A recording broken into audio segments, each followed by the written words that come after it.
नमस्कार, मी दीपक राऊत तुमचे स्वागत करतो आजच्या शेअर मार्केट अपडेटमध्ये। आज मार्केटनं सुरुवात पॉझिटिव्ह गॅप अप ओपनिंगसोबत ऑलमोस्ट 150 ते 200 पॉईंट पॉझिटिव्हमध्ये गेलेली। ऑलमोस्ट 24,200 जो निफ्टीचा एक महत्त्वपूर्ण रेजिस्टन्स झोन आहे 24,200 ते 24,300 350, तर 24,200च्या आसपास ओपन केला आणि कंटिन्यू सस्टेनेबल अपवर्ड मोमेंटम दाखवत राहिला आणि क्लोजिंगपर्यंत almost 260 point positive. Nifty bank Nifty 450 point, Sensex 900 point जवळपास पॉझिटिव्हमध्ये जाऊन बंद झाला। ऑलमोस्ट 1% तेजी निफ्टी सेन्सेक्समध्ये बँक निफ्टीमध्ये बघायला मिळाली। तर मेन रिझन होता आय टी सेक्टर। आज आय टी सेक्टरमध्ये रिबाउंड बघायला मिळाला, जवळपास 2-2.5%चा राईज आय टीमध्ये, त्यापैकी इन्फोसिस टी सी एसमध्ये ऑलमोस्ट 3 ते 4%चा राईज बघायला मिळाला। याचं रिझन होतं की कोस्पी जे कोरियन मार्केट आहे ज्याच्यामध्ये क्रॅश बघायला मिळाला, जवळपास 40% मार्केट पडलं आहे त्यांच्या रिसेंट हायपासून आणि परिणामी चिप स्टॉक जे चिप मेकिंग स्टॉक आहेत त्यामध्ये सेल ऑफ आला आहे आणि त्याचा वाईस वर्सा बाईंग जे आहे ते आय टी सेक्टरमध्ये बघायला मिळते। त्यामुळे आय टी सेक्टर गेले 2 ते 3 सेशन वाढलेलं आहे। त्यासोबत जून क्वार्टरची जी GDP येणार आहे 30 तारखेला तीसुद्धा चांगली वाढून येऊ शकते, 7.3%च्या आसपास 7 आसपास येऊ शकते।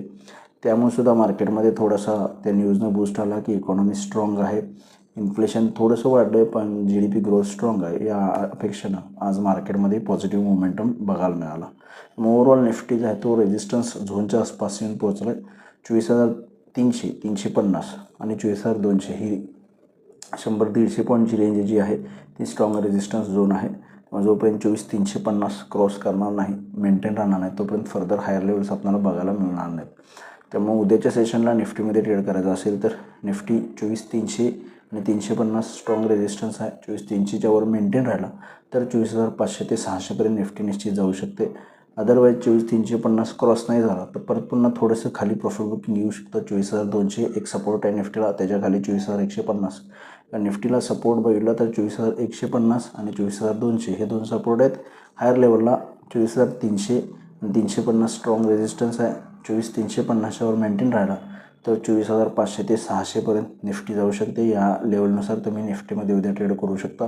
बँक निफ्टीमध्ये सुद्धा 57,500 आणि 57,800 हे 2 रेजिस्टन्स पॉईंट आहेत। 57,800च्या वर गेला तर फर्दर हायर लेवल्स बँक निफ्टीमध्ये बघायला मिळतील। अदरवाईज उद्या 57,500 पहिला रेजिस्टन्स आहे, त्यानंतर 57,800। लोअर लेवलला बँक निफ्टीला 57,000 एक स्ट्रॉंग सपोर्ट आहे। 57,000च्या खाली गेला तर 56,800पर्यंत बँक निफ्टी खाली येऊ शकते। या लेवल्सनुसार तुम्ही उद्या बँक निफ्टीमध्ये ट्रेड करू शकता। आज NSEमध्ये जे आहे ते 1,880 शेअर्स वाढले, त्या बाजूला 1,091 शेअर्स पडले। निफ्टीमध्ये 38 शेअर्स वाढले, त्या बाजूला 12 शेअर्समध्ये पडझड आहे। पडणाऱ्या शेअर्सची संख्या कमी आहे, वाढणाऱ्या शेअर्सची संख्या निफ्टी आणि NSEमध्ये जास्त आहे। आणि सेक्टर इंडिसेसमध्ये आज रियालिटी आणि ऑटो सेक्टरवर थोडासा मायनर दबाव बघायला मिळाला। बाकी banks, IT, pharma, FMCG, metal या चांगल्या सेक्टरवर सगळ्या पॉझिटिव्ह बायस बघायला मिळाला। ऑलमोस्ट 1%ची तेजी आणि 1%च्या अबावची तेजी या सगळ्या सेक्टर्समध्ये आहे।